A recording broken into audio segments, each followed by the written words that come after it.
Bienvenue sur l'internaute.com et ouestfrance.fr pour Direct Politique, votre émission politique sur le web, avec aujourd'hui notre invité Benoît Apparu, député UMP de la Marne. Bonjour Benoît Apparu. Bonjour. Merci d'avoir répondu à notre invitation. Merci de votre invitation. Avec nous également sur ce plateau Michel Urvois, éditorialiste politique à Ouest France. Bonjour Michel. Bonjour Virginie. Je vous rappelle rapidement le principe. Vous avez une quarantaine de minutes pour nous envoyer vos questions que nous nous ferons un plaisir de transmettre à notre invité. Alors Benoît Apparu, l'actualité de la semaine, c'est notamment la question des retraites, puisque la nouvelle réforme est débattue en ce moment même à l'Assemblée. L'UMP critique ce projet de loi qui ne serait pas assez courageux et plaide pour un passage à 65 ans de l'âge légal de départ à la retraite. Est-ce que l'allongement de la durée de cotisation qui est prévu dans cette réforme n'a pas finalement le même résultat que l'allongement? Non, ce n'est pas tout à fait le même résultat, pour deux raisons. La première, c'est que l'allongement qui est prévu par le texte de loi est quand même prévu à un horizon pour le moins très lointain. Alors certes, on peut prévoir une réforme pour 2166, mais enfin, je ne suis pas convaincu que ce soit ça qui règle le problème, l'actualité du moment. Deuxième point, il faut probablement, en tout cas c'est mon point de vue, agir dans les deux directions.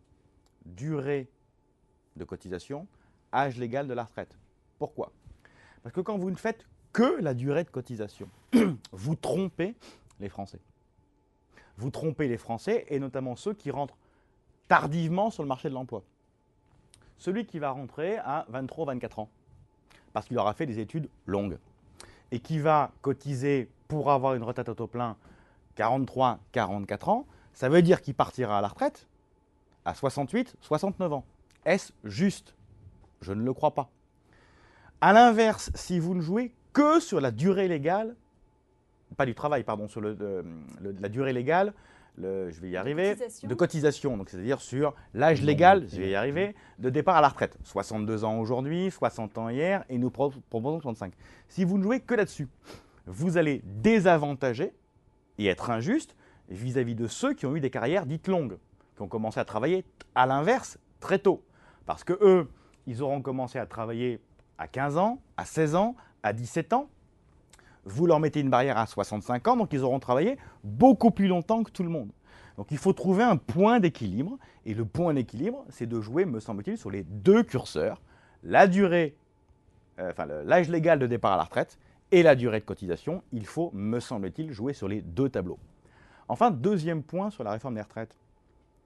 On ne règle pas le problème financier. On ne règle pas le problème financier, parce que là, on touche grosso modo 7 milliards d'euros, quand le manque à gagner est de 20. Donc il faudra une énième réforme des retraites. Et c'est là où, me semble-t-il, le gouvernement n'a pas le courage de réformer réellement les choses. Mais le gouvernement, il avait dit la même chose de la réforme de Nicolas Sarkozy, je pense. Chacun reproche à l'autre de ne pas avoir fait la bonne réforme. C'est vrai. On peut effectivement se reprocher ça pendant 50 ans les uns et les autres. Et on peut effectivement regarder dans le rétroviseur, comme le fait le gouvernement en permanence. Mais ce qui peut nous intéresser, me semble-t-il, les uns et les autres, c'est pas nécessairement les erreurs du passé. Parce qu'à ce moment-là, je vais vous retourner l'argument traditionnel. C'est la première fois que la gauche ose faire une réforme des retraites. Toutes les réformes des retraites qui ont été faites depuis 4 ou 5 ans, ou depuis 10 ans, ou depuis 15 ans, c'est toujours à la droite qu'ils a lancé. Bref, on peut se renvoyer, socialistes et UMP, les uns et les autres, à la figure, le passé des uns et des autres. Je ne suis pas convaincu que ça fasse avancer le débat. Et que ce qui nous intéresse les uns et les autres, c'est plutôt parler de l'avenir que du passé. Il y a une originalité dans cette réforme, c'est autour de la pénibilité. Le compte pénibilité, est-ce que pour vous c'est une avancée? Est-ce que c'est une mesure de justice? Ou est-ce que c'est une diversion de la gauche pour masquer les insuffisances de la réforme, comme dit Jean-François Copé? Alors, je voudrais déjà rappeler que le premier gouvernement qui a pris en compte la pénibilité du travail pour l'âge de départ à la retraite, c'est le nôtre. C'est la réforme Fillon, qui a mis en place, non pas un compte pénibilité, c'était un système différent, mais qui avait prévu effectivement des dispositions particulières pour ceux qui avaient eu des carrières très longues. Premier élément. Sur la pénibilité, quelle est la difficulté? C'est comment on objective la pénibilité en question. Lorsque nous avions fait cette réforme, on avait demandé aux partenaires sociaux de travailler sur la pénibilité pour essayer de trouver des critères objectifs. Ils n'ont jamais réussi à trouver une solution qui agrée l'ensemble des partenaires sociaux et des syndicats. Parce que la définition même de la pénibilité va aussi dépendre de la façon dont chacun vit son travail. On peut tous s'imaginer assez facilement que, je prends un exemple caricatural, quelqu'un qui a passé 40 ans dans une mine, il a eu un travail pénible, bien évidemment. Mais vous allez avoir des gens qui auront passé 40 ans dans un bureau et qui vont considérer que leur vie a été pénible. Vous allez avoir des enseignants qui vont considérer que leur travail est pénible parce qu'ils auront eu un chef difficile, ou parce qu'ils auront eu des enfants difficiles, ou parce qu'eux-mêmes n'étaient pas très à l'aise dans leur travail. Bref, comment va-t-on objectiver la pénibilité? Donc vous dites l'intention est bonne, mais c'est infaisable en fait. Je considère que l'intention est bonne, et je considère que le seul critère objectif pour définir la pénibilité au travail, il n'y en a pas d'autre malheureusement, c'est les carrières longues. Alors, Benoît a paru sur ces questions des retraites beaucoup de questions de nos internautes, dont celle de Sylvain que nous avons sélectionnée, qui vous dit « Va-t-on enfin toucher aux régimes spéciaux ?» Il vous affirme « Ni la droite ni la gauche n'ont jamais rien fait pour rétablir l'égalité. » Alors, est-ce qu'on va y toucher dans cette réforme-là? La réponse, non. Le gouvernement ne touche pas aux régimes spéciaux. Nous avions, je le rappelle quand même, commencé à le faire. Qu'est-ce que nous avons fait? Nous avons aligné les durées des uns et des autres. Et ça continue. Et ça continue, c'est en train de se mettre en place, et ça se finira, si mes souvenirs sont bons, en 2016. Donc on aligne les durées de cotisation des uns et des autres. Il n'en demeure pas moins qu'il reste en France des régimes spéciaux. Et effectivement, je considère qu'aujourd'hui, il faut tout aligner et qu'il faut le faire.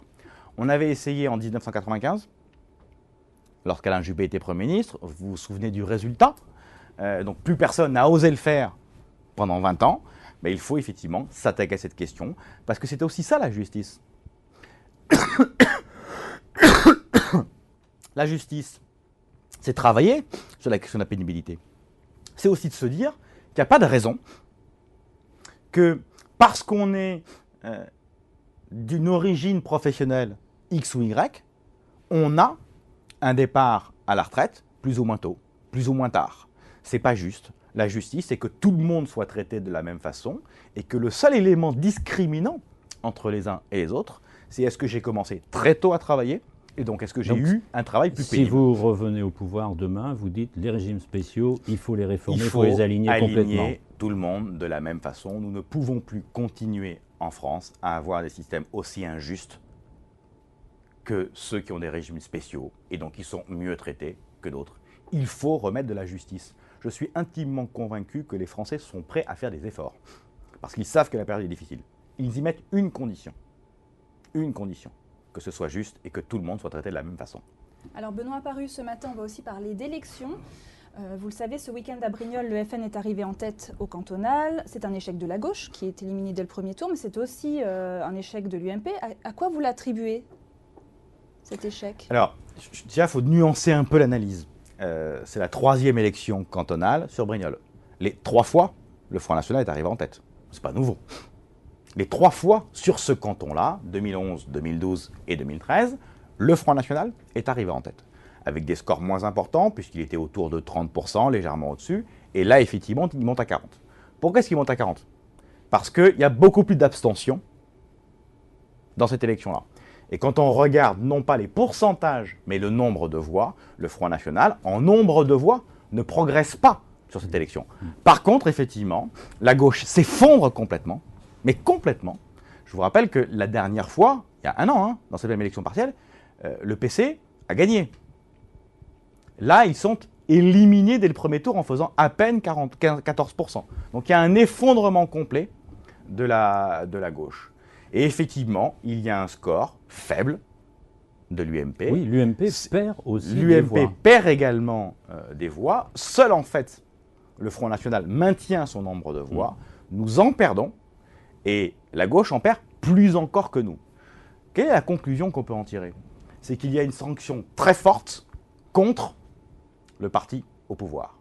Mais que pour l'instant, l'UMP n'est pas suffisamment crédible pour représenter, entre guillemets, une alternative. La tradition du jeu politique, c'est quoi?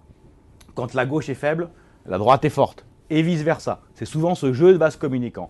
Aujourd'hui, ça veut dire que 1 an et demi après notre double défaite électorale présidentielle et législative, nous n'avons pas encore retrouvé une crédibilité suffisante Alors, pour pouvoir convaincre les électeurs de revenir vers nous. Justement sur ce point-là, puisqu'on voit bien toutes les enquêtes d'opinion, au-delà de Brignol, montrent qu'il y a une partie croissante de l'électorat UMP qui est intéressée par des accords avec le Front National. Qu'est-ce qu'il faut faire, selon vous, pour convaincre ces électeurs de rester chez vous, ou en tout cas de ne pas aller voter Front National? Proposer une alternative crédible au Parti socialiste. Nous ne pouvons pas, me semble-t-il, continuer comme en ce moment à faire du Front National le centre, le cœur de la vie politique française. Mais tous les débats matin, tournent midi autour et soir, on ne parle du... plus que du Front National. Absolument. Et le Front National s'installe en stratégie comme sur le fond au centre des débats. Monsieur Valls a cru bon, semble-t-il, de relancer une polémique sur les Roms. Eh bien, il met les sujets du Front National au cœur du débat politique. Le fait qu'il entame une tournée, là, en ce moment, pour aller convaincre, soi-disant, dans les villes... Mais qu'est-ce qu'il fait en faisant ça? Une fois de plus, il met le Front National au cœur du débat public. Tant que nous ferons les uns et les autres de Madame Le Pen, du Front National, le centre de nos discussions, et qu'on en discutera matin, midi et soir les uns et les autres, effectivement, le Front National progressera. Premier élément. Deuxième élément, nous devons, nous, à l'UMP, reconquérir le cœur de nos concitoyens en avançant nos thématiques, nos idées, en étant fermes sur nos positions, en refaisant de nos préconisations, de l'alternative politique et économique que nous pouvons proposer aux Français, le cœur du débat public. C'est à nous de dicter, entre guillemets, le débat public. Mais tant qu'on tourne autour des positions du Front National ou du Parti Socialiste, nous ne retrouvons pas la crédibilité. Est-ce que vous êtes assez audible quand on entend des positions nuancées ou différentes sur un certain nombre de sujets? On l'a eu sur la Syrie, on a sur le temps de travail. Ça ne me paraît pas dramatique en soi, ça. C'est de l'ordre du débat. C'est de l'ordre du débat. Il est normal que nous ayons des positions sur tel ou tel sujet qui ne soient pas toujours à 100% les mêmes. À la condition que nous ayons et que nous défendions avec conviction, avec beaucoup de crédibilité, nos propositions. Mais surtout à condition qu'on fabrique ces propositions. Et pour ça, ça nous demande du travail sur le fond des sujets. La difficulté qu'elle a aujourd'hui, c'est quoi? C'est que nous avons malheureusement un trop-plein de candidats. Et qu'aujourd'hui, il semble que le sport en vogue à l'UMP, c'est comment je prépare la primaire et comment je prépare la présidentielle. Pas comment je parle aux Français, pas comment je remets nos positions au centre du débat. Nous n'avons plus que des démarches individuelles, il nous manque de démarches collectives pour fabriquer le projet en question. Et aujourd'hui, la plupart de ceux qui s'expriment, malheureusement, à la télévision, à la radio ou sur Internet, sont des personnes qui sont engagées dans une démarche présidentielle. Mais vous êtes en train et de ce point de vue-là, les primaires accélèrent complètement le phénomène. Et vous êtes en train de nous dire que ça va durer 2 ans, cette affaire-là. J'espère que des élections comme celle de dimanche nous feront prendre conscience qu'il est temps pour l'UMP d'oublier les primaires, qu'il est temps pour l'UMP d'oublier l'élection présidentielle et de se concentrer sur une seule chose, travailler pour créer nos propositions, pour les mettre au centre du débat public. Et c'est comme ça, me semble-t-il, que l'on arrivera à combattre le plus efficacement possible, et le Front National d'un côté, et le Parti Socialiste de l'autre. Alors pour clore ce chapitre simplement sur Brignol, actuellement le PS et le PC appellent à faire barrage au FN en votant pour l'UMP au second tour. Est-ce que vous, à titre personnel, vous approuvez ce type d'appel? Écoutez, ils font ce qu'ils veulent. Les électeurs font ce qu'ils veulent. Ils se détermineront comme ils l'entendent. J'avoue que je ne suis plus convaincu par le Front républicain. Présenté là, j'en étais plutôt un tenant. Je suis de moins en moins convaincu parce que je crois que les électeurs en ont ras-le-bol de ce type de consignes-là, qu'ils ne les observent plus. On l'a vu sur les 2 élections législatives partielles dans l'Oise et en remplacement de M. Cahuzac, que les Français se moquaient complètement des consignes, que chacun trace sa route, que chacun reste ferme sur ses convictions et sur ses idées, sans essayer de singer celles de l'autre, et je crois que l'ensemble de la classe politique s'en portera mieux. Mireille vous dit, vous n'avez pas du tout aimé les propos de François Fillon sur le FN et les municipales. Qu'est-ce qu'il faut faire alors? Il faut appeler à voter PS? Non, vous êtes contre ça aussi. Je dis là encore simplement que, en plus, la question ne se pose pas au municipal. Elle ne se pose pas. Pourquoi? Parce que pour être qualifié au second tour des élections municipales, il faut faire 10%. Est-ce que vous pensez qu'il y aura beaucoup de communes où l'UMP ne franchira pas les 10%? Quasiment aucune. S'il y en a une, ce sera le bout du monde. Donc il y aura probablement beaucoup de triangulaires, mais des duels entre guillemets PS-FN, il n'y en aura pas. Parce que quoi qu'il arrive, l'UMP sera qualifié. Et donc il me semble que lancer ce débat-là, c'est une nouvelle fois faire du Front National le centre du débat public, et c'est une nouvelle fois remettre sur le tapis cette question sempiternelle qui occupe les états-majors et les journalistes depuis 30 ans, à savoir est-ce qu'il y aura éventuellement un jour peut-être une putative alliance entre l'UMP et le Front National. Nous avons toujours répondu non. Nous continuons à répondre non, et la question ne se posera pas aux élections municipales. Benoît Paru, nous allons revenir rapidement quand même sur cette guerre des chefs à l'UMP. François Fillon a affirmé ce week-end qu'il était de facto en compétition avec Nicolas Sarkozy. Est-ce que vous pensez qu'il a la même carrure que lui? L'un a été président de la République, pas l'autre. Donc mécaniquement, il ne joue pas tout à fait dans la même cour. Ce n'est pas dévalorisant pour François Fillon. Simplement, il y en a un qui a été président de la République, pas l'autre. Donc ils ne sont pas tout à fait dans le même registre, même s'il est légitime que François Fillon affirme ses ambitions. Et disent, voilà, j'ai envie d'être président de la République, je crois que je peux apporter quelque chose au pays, et donc il est légitime, de ce point de vue-là, qu'il concourt sur cette élection. Simplement, là encore, est-ce que c'est le problème des Français aujourd'hui? Est-ce que les Français s'interrogent le soir en dînant sur « Zut, qui sera le prochain candidat de l'UMP pour 2017 ?» C'est-à-dire quand même, on est en 2013, c'est-à-dire que c'est dans presque 4 ans, enfin un peu moins de 4 ans. Je pense qu'on a largement le temps de se préoccuper de cette question-là. Et affirmer en ce moment aux Français que la préoccupation principale des leaders de droite, c'est ce qui va se passer dans 4 ans, et ce qui va se passer dans 4 ans, non pas pour les Français, mais pour eux-mêmes, à savoir leur ambition personnelle, c'est, me semble-t-il, dévastateur pour les Français. Vous êtes en train à 0% de croissance, ne se préoccuper que de l'élection présidentielle, c'est effectivement donner du grain à moudre aux électeurs pour aller direct au Front National sur une thématique qui va être très simple. Que nous disent nos compatriotes? Occupez-vous de nous. Que vous pensez d'abord à vous. Ne vous occupez pas de vous et de votre avenir. C'est nous le problème. C'est pas savoir si en 2015, en 2018 ou en 2125, vous serez ou pas président. Et donc, préoccupons-nous d'abord des Français. Préconisons des sorties de crise aux Français. Travaillons sur le millefeuille des collectivités locales. Travaillons sur les retraites. Travaillons sur le système de santé français. Travaillons sur le système éducatif français pour effectivement proposer des choses crédibles. Et là, nous retrouverons une crédibilité. Et là, nous ferons effectivement barrage au Front National et nous permettrons, je crois, à nos candidats d'être plus forts face au Parti socialiste. Mais tant qu'on dit aux Français, la seule chose qui m'intéresse, c'est 2017, et voilà ma stratégie pour y arriver, je crains malheureusement qu'on ne reconquère pas le protocole français. Vous êtes en train de remettre en cause le principe des primaires en disant cela. Ah ben c'est pas nouveau, j'ai combattu les primaires, entre guillemets, depuis qu'on a eu cette idée-là. Je considère que les primaires ne sont pas une bonne idée. D'accord, vous préféreriez qu'il y ait aujourd'hui un vrai chef. Vous évoquiez Nicolas Sarkozy sur ce même plateau pour 2017 quand vous êtes venu au mois de décembre, ou Alain Juppé, ou... Je voudrais surtout qu'on arrête de parler de la présidentielle. Qu'on ait un chef, qu'on n'ait pas de chef, je voudrais surtout qu'on parle des Français, qu'on parle de leurs problèmes, de leurs difficultés, de nos solutions pour répondre à leurs problèmes, avant de parler de la présidentielle. Oui, mais la nature humaine est ainsi faite, vous n'allez pas empêcher... La nature journalistique notamment, et la nature politique, est ainsi faite, les deux, est ainsi faite qu'effectivement on veut parler de la présidentielle.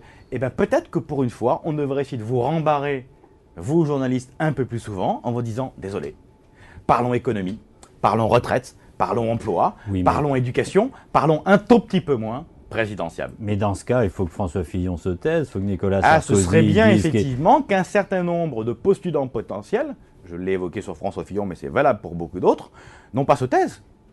Parce que je ne demande surtout pas à François Fillon de se taire. On a besoin de sa voix et de son expérience. Mais on en a plus besoin pour parler du fond des sujets que pour parler de sa stratégie pour 2017. Avant de clore ce chapitre 2017, on a quand même beaucoup de questions sur une personnalité que vous avez largement soutenue. Une question notamment d'un acteur qui vous dit « Alain Juppé n'est-il pas le plus lisible et le plus cohérent à droite et peut-être le plus discret finalement dans ce que vous critiquez. Je pense qu'aujourd'hui, effectivement, Alain Juppé est probablement celui qui apparaît comme le plus désintéressé par rapport à l'élection présidentielle. Il n'est pas dans le calcul permanent sur l'élection présidentielle. Ça ne veut pas dire qu'il n'y pense pas du tout, qu'on soit bien d'accord. Ça veut juste dire qu'il n'est pas obnubilé par l'élection présidentielle. L'une des difficultés de notre République, c'est qu'effectivement, tout est focalisé, à droite comme à gauche, sur l'élection présidentielle. C'est devenu la seule boussole politique. Il me semble qu'aujourd'hui, les Français ne pardonnent plus aux hommes politiques de droite comme de gauche de se préoccuper que de cette élection.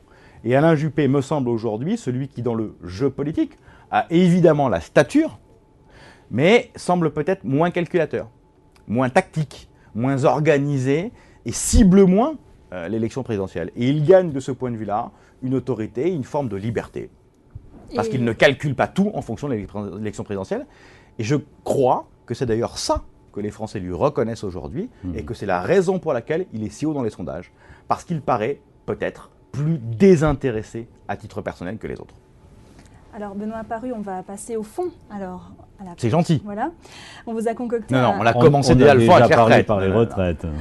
Alors, on va passer à un pour ou contre qu'on vous a concocté, spécial logement, puisque vous étiez en charge du logement dans le gouvernement Fillon. Benoît Paru, est-ce que vous êtes pour ou contre le gel des aides au logement pour 2014 ? Plutôt pour. Plutôt pour parce que nous avons besoin de réaliser des économies budgétaires. Et que les aides au logement représentent 16 milliards d'euros de dépenses publiques, dont 5 milliards pour le budget de l'État. Donc il me paraît normal de geler les aides au logement en question. Ce qui me paraît un peu plus gênant, c'est que ceux-là même qui ont hurlé au loup quand nous avons gelé les aides en question, le font aujourd'hui. Et c'est là aussi où ce manque de cohérence, de courage quand on est dans l'opposition, de temps en temps dire oui, il faut le faire, oui, ils ont raison de le faire, mais décrédibilise la classe politique. Parce que ce qu'ils ont dénoncé il y a 2 ans, ils le font aujourd'hui. Où est la crédibilité ? Dans le droit à occuper des logements HLM, il y a beaucoup d'injustices. Est-ce qu'un système de points vous pourrait convenir pour l'attribution de ces logements ? Je l'ai préconisé. C'est un système qui existe dans d'autres pays, je pense notamment à la Grande-Bretagne, où vous avez une forme de cotation. C'est-à-dire que vous avez des critères de priorisation. En fonction de ces différents critères, on vous attribue un certain nombre de points. Et celui qui a le plus de points est prioritaire sur les autres pour l'attribution du logement social. Ça me paraîtrait un système plus juste. Probablement compliqué à mettre en place, mais qui au moins mettrait, je crois, de la justice. Et dans le cadre du débat parlementaire que nous avons eu il y a quelques semaines, j'ai préconisé de nouveau ce système-là. On verra effectivement s'il se met en place un jour. Il faut trouver un système qui soit simple, pas faire une usine à gaz, mais qui permette de mettre de la transparence et des priorités réelles dans l'attribution. Pourquoi vous ne l'avez pas fait quand vous étiez ministre du Logement ? Je ne l'ai pas fait parce que c'est une idée qui est apparue sur le tard et que les bailleurs sociaux aujourd'hui, nos interlocuteurs, ceux qui font de fait les attributions, ils sont plutôt, si ce n'est défavorables, en tout cas relativement réservés. Benoît Paru, est-ce que vous êtes pour ou contre la baisse de la TVA pour les travaux d'isolation thermique ? Pour, mais je pense qu'il aurait fallu aller plus loin en baisse de TVA. Nous avons aujourd'hui un secteur du bâtiment qui est en train de s'effondrer. Parce que nous ne produisons pas suffisamment de logements et parce que nous ne réhabilitons pas suffisamment de logements. Lorsque nous avions eu la crise en 2008, nous avions immédiatement lancé un plan de relance pour effectivement dynamiser ce secteur d'activité économique. Le résultat, c'est que nous avions eu en 2009 un trou important en construction de logements, mais que dès 2010, on était parti à la hausse. Là, 2012, chute de 100 000.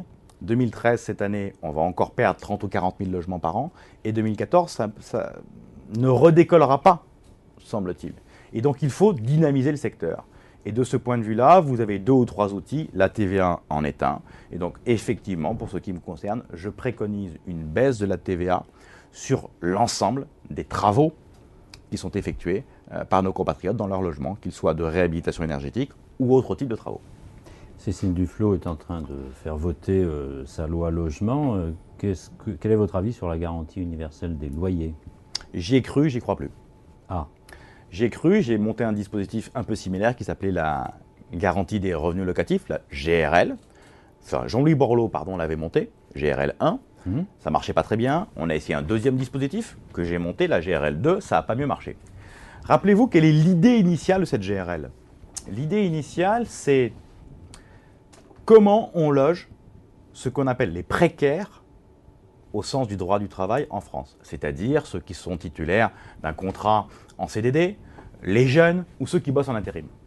Aujourd'hui, quand vous avez un CDD et que vous vous présentez devant un propriétaire avec votre contrat de travail, il vous dit « Désolé, CDD, je ne prends pas ». Bon.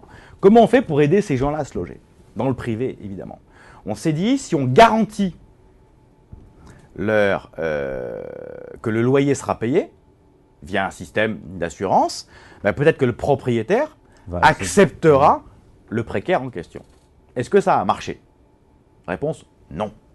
Ça a marché plutôt correctement en zone dite détendue, parce qu'en zone détendue, le propriétaire pouvait avoir intérêt à élargir sa clientèle potentielle. Si j'ai du mal à trouver un locataire, ben si j'élargis ma clientèle potentielle avec une garantie, à ce moment-là, je vais trouver un locataire. Mais à Paris, en Île-de-France, à Marseille ou à Bordeaux, dans les zones dites tendues, le propriétaire, quoi qu'il arrive, quand il a 10 dossiers devant lui, entre un CDD et un CDI garanti ou pas garanti, il choisira le CDI. Donc ça ne marchera pas, premier élément. Deuxième élément, on va taxer 100% des locataires et des propriétaires, autour de 2%. C'est de fait un impôt nouveau de 2% sur l'ensemble des contrats locatifs. Tout ça, c'est, me semble-t-il, une jolie usine à gaz qui va coûter beaucoup d'argent, mais qui surtout ne réglera pas le problème pour lequel c'est créé. Benoît Paru, est-ce que vous êtes pour ou contre l'encadrement des loyers? Farouchement contre. Pour une raison très simple. Malheureusement, je n'ai pas de tableau devant moi, sinon je vous aurais fait un joli dessin de 2 courbes. Quand vous regardez depuis une cinquantaine d'années, l'augmentation des prix de l'immobilier et l'augmentation des prix des loyers, donc les loyers d'un côté et puis la vente de l'autre, les 2 courbes sont à peu près parallèles. Et donc, vous avez ce qu'on appelle une rentabilité locative, qui est à peu près la même, qui n'a pas bougé, entre 1950 et 2000. En 2000, vous avez eu un pic très important pendant une dizaine d'années des prix de l'immobilier. Et donc les 2 courbes se sont fortement écartées. Autrement dit, pour ce qu'on appelle un investisseur, celui qui achète un logement pour le mettre en location, sa rentabilité s'est très fortement dégradée. Parce que les prix de l'immobilier ont très fortement augmenté, 10% par an, quand les loyers augmentaient plus vite que l'inflation, mais beaucoup moins vite que les prix de l'immobilier. Si vous accentuez ce phénomène en touchant les prix des loyers, en les baissant, vous dégradez plus encore la rentabilité locative. Si nous ne construisons pas les logements dont nous avons besoin, notamment en Île-de-France depuis 10 ans, c'est parce que les investisseurs ont de moins en moins intérêt à acheter des logements pour les mettre en location, parce que vous avez cette courbe qui s'écarte. Et cette rentabilité, entre guillemets, qui baisse. Si vous faites ça, vous faites, me semble-t-il, donc votre réponse, stratégique. que ce soit sur pour répondre au problème des loyers ou garantie universelle ou au niveau des loyers, encadrement des loyers, vous dites il faut construire. C'est ça la seule réponse. C'est la seule réponse possible. Pourquoi pourquoi est-ce que les prix de l'immobilier montent si vite? Pourquoi est-ce que les loyers montent si vite? C'est le jeu classique de l'offre et de la demande. D'accord. Mais pourquoi construit-on pas davantage? Parce que c'est devenu de moins en moins rentable pour celui qui construit de construire. Oui, et là, donc les investisseurs... C'est le diable qui se mord la queue, là. C'est bien la raison pour laquelle je considère que la baisse de TVA est une piste, raison pour laquelle je considère que les dispositifs d'aide de fiscalité, type Duflot et autres, doivent être boostés, raison pour laquelle je considère qu'il faut travailler sur les normes pour faire baisser les prix de production des logements, pour effectivement réduire les coûts et retrouver de la rentabilité. Donc l'investissement Duflot, c'est une bonne réponse, enfin une partie de la réponse. C'est une partie de la réponse. En l'occurrence, le produit n'est pas suffisamment dynamique. En règle générale, on fait, en France, depuis une dizaine d'années, en moyenne 350 000, 400 000 logements par an. Bon. Les très bonnes années, on a réussi à monter presque à 450 000. Sur les 400 000 logements, vous avez 100 000 logements sociaux. vous avez 200 000 maisons individuelles et vous avez 100 000 logements fabriqués par les promoteurs.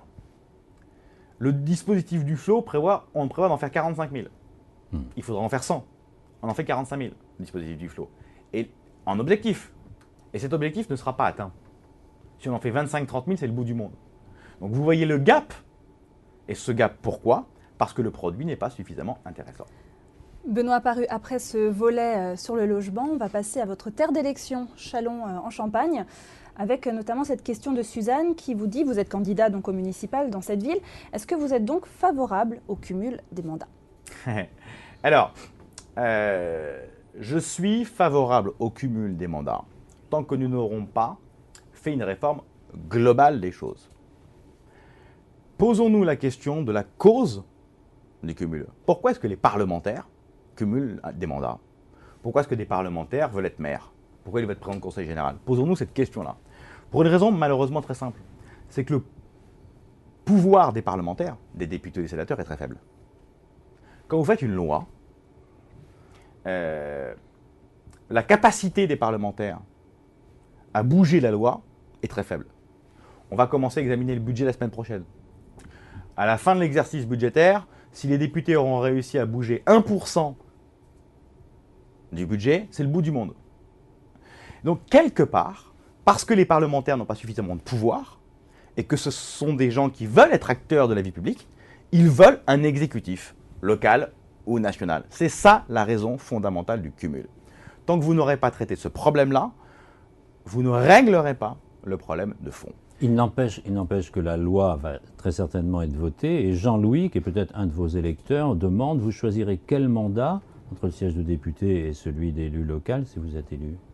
J'espère qu'en 2017, lorsque nous reviendrons au pouvoir, on changera cette loi pour permettre à nouveau le cumul des mandats, ou alors pour revaloriser la fonction parlementaire et permettre effectivement d'avoir une vraie distinction des responsabilités. Donc pour l'instant, vous ne entre faites pas les de uns choix. et les autres. Donc pour l'instant, effectivement, je considère que je n'ai pas à choisir, parce que la question se posera en 2017, et puis surtout, parce que jusqu'à preuve du contraire, l'élection se déroule en mars, je n'ai pas été encore élu maire de Châlons, donc la question ne se pose pas pour l'instant. Non, mais les électeurs vous la posent, la preuve. Je répondrai à mes électeurs le moment venu, pour effectivement la question qu'ils peuvent se poser et qu'il est légitime d'ailleurs qu'ils me posent. Alors vous n'êtes pas encore maire de Châlons en Champagne, mais vous êtes adjoint et la dette par habitant a beaucoup augmenté dans cette ville entre 2010 et 2012. Elle est passée de 634 € par habitant à 1306 € selon une récente étude du Journal du Net. Comment est-ce que vous expliquez cette progression? Est-ce que c'est des investissements Alors j'explique cette progression par deux choses. La première, et qui est la plus importante, c'est que sur la dette de 38 millions d'euros de la ville de Châlons, vous avez depuis un an ce qu'on appelle un prêt relais. Chacun connaît ça. Quand vous achetez un appartement et que vous avez le vôtre, en général, on vous fait un prêt relais pendant 6 mois, 1 an, le temps de. C'est la même chose pour nous. Nous attendons des subventions très importantes de la part de la région Champagne-Ardenne et surtout du département de la Marne pour des subventions sur la réalisation d'un équipement très important qui est un parc des expositions que nous avons créé à Châlons. 8 millions d'euros. Donc sur les 38 millions d'euros de dette de la ville de Châlons, il y a 8 millions d'euros qui sont liés à ce prêt relais. Raison pour laquelle effectivement la dette de la ville de Châlons a explosé. Et vous verrez que très vite, la même dette de la ville de Châlons, une fois que ce prêt relais aura été remboursé, chutera dès l'année prochaine de façon tout aussi importante. Benoît Paru, on va terminer cette émission avec le fil de la semaine. Pour chaque journée écoulée, une actualité à commenter. On va commencer avec l'actualité de jeudi. Les premières restructurations de la loi de programmation militaire ont été dévoilées. 4 sites de l'armée de l'air sont notamment touchés. Est-ce que, selon vous, les armées doivent être une variable d'ajustement en temps de crise? Non. Ça fait 25 ans que nos armées sont des variables d'ajustement budgétaire. Aujourd'hui, je suis d'une terre d'élection très fortement militaire, avec beaucoup de régiments présents dans la Marne et notamment à Châlons et à côté de Châlons, à Suippes et à Mourmelon. Et au quotidien, je vois bien que nous avons touché, comme on dit, l'os. Et qu'il n'y a plus grand-chose à gratter dans les armées. Alors je sais qu'il est intellectuellement beaucoup plus facile de dire qu'il vaut mieux toucher au canon que toucher à l'éducation des enfants. J'entends cet argument simpliste. Je pense qu'aujourd'hui, du côté de l'armée française, si nous voulons rester une puissance militaire importante, si nous voulons bénéficier, y compris des retombées économiques que nous donne cette puissance militaire et diplomatique au niveau international, nous avons besoin de garder une armée crédible. Je crains qu'avec les moins 26 000 hommes que nous annonce le gouvernement, nous n'ayons plus cette crédibilité internationale liée à notre puissance militaire. Les armées avaient perdu des postes également pendant la précédente quinquennat. Nous avons effectivement fait une restructuration militaire lors du précédent quinquennat. J'ai le sentiment que cette restructuration militaire du précédent quinquennat a atteint les limites de l'exercice et qu'aujourd'hui, aller plus loin encore, c'est mettre en défaut notre capacité militaire en tant que telle. Vendredi, les autorités de l'île italienne de Lampedusa ont continué à repêcher des corps. Que vous inspire cette affaire dramatique et spécialement en quoi l'Europe a été défaillante et qu'est-ce qu'elle devrait faire? Je sais bien qu'en France, on cherche la question des responsabilités avant de se poser la question des solutions. Moi, les solutions m'intéressent plus que savoir qui a été défaillant. Alors, il y a eu des défaillances, il faudra probablement des enquêtes. Voilà, on fera ce qu'il faut en la matière, j'imagine. Mais je préfère qu'on trouve les solutions plutôt que se poser la question des responsabilités. Je crois qu'il n'y a pas d'autre solution pour limiter les immigrations, quelles qu'elles soient, que de développer les pays. C'est aussi simple que ça. Mais développer la Libye, la Syrie... Ben oui, mais là encore, on ne peut pas d'un côté... Il y a du temps, besoin de temps d'un côté, il y a une urgence de l'autre. Oui, mais on ne peut pas, les uns et les autres, pester contre des immigrations clandestines. S'émouvoir à juste titre lorsqu'il y a 300 morts. Ne pas comprendre qu'il y ait des bidonvilles en France liés aux Roms et continuer à baisser année après année les budgets liés au développement. Il y a un truc qui est très simple.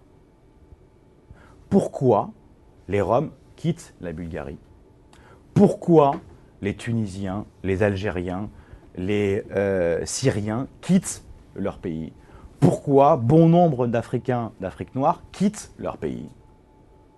Tout simplement parce qu'ils n'arrivent pas, économiquement parlant, à vivre dans leur pays. Aidons-les à rester chez eux. Ce sera la meilleure façon, le meilleur outil pour effectivement éviter les immigrations que la France ne peut plus supporter. Et en plus, je suis intimement convaincu, même si le calcul n'a pas été fait de façon précise, que ça nous coûtera beaucoup moins cher.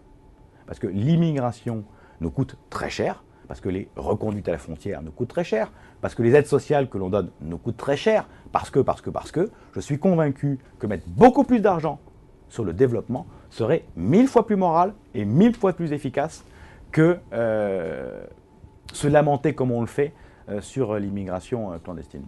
On passe à l'actualité de ce week-end. Dimanche, Leroy Merlin et Castorama ont à nouveau bravé l'interdiction d'ouverture en Ile-de-France, malgré une décision de justice. Est-ce que vous trouvez que ces enseignes ont raison d'agir ainsi? Je n'aime pas que quiconque brave une décision de justice. En même temps, la décision de justice, elle dit quoi? Vous n'avez pas le droit, sauf si vous payez l'amende. Donc Leroy Merlin fait le choix de payer l'amende. Nous devons, en la matière, je crois, libérer les choses. Ça fait des années que l'on a ce débat sur le travail du dimanche. C'est le même débat que les 35 heures.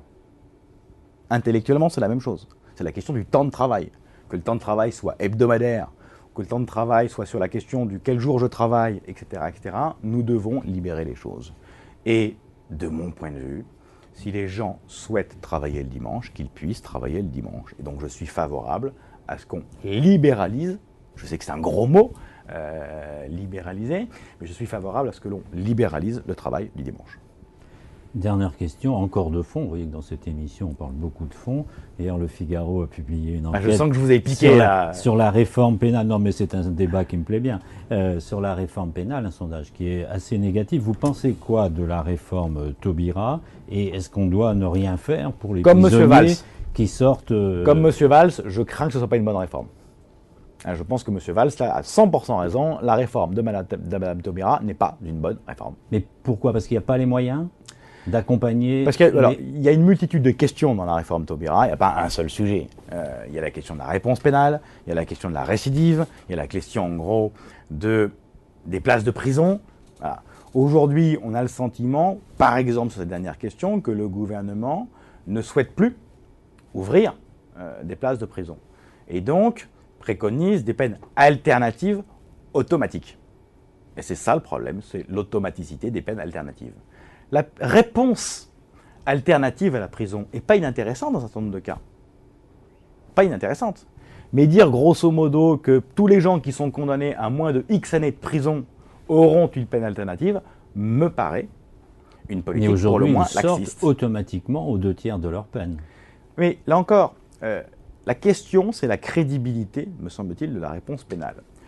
Que, à titre individuel, lorsque vous avez fait un temps de prison de X, qu'on ait une décision individuelle disant telle personne, pour telle raison, on lui réduit sa peine, ça peut se comprendre, à condition que ce soit une réponse individuelle, correspondant à une situation individuelle.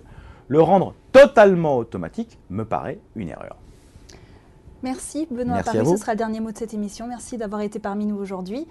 Merci Michel Urvoas, merci à vous de nous avoir suivis. Restez connectés, mardi prochain nous recevons Jean-Christophe Lagarde sur ce même plateau. À très vite.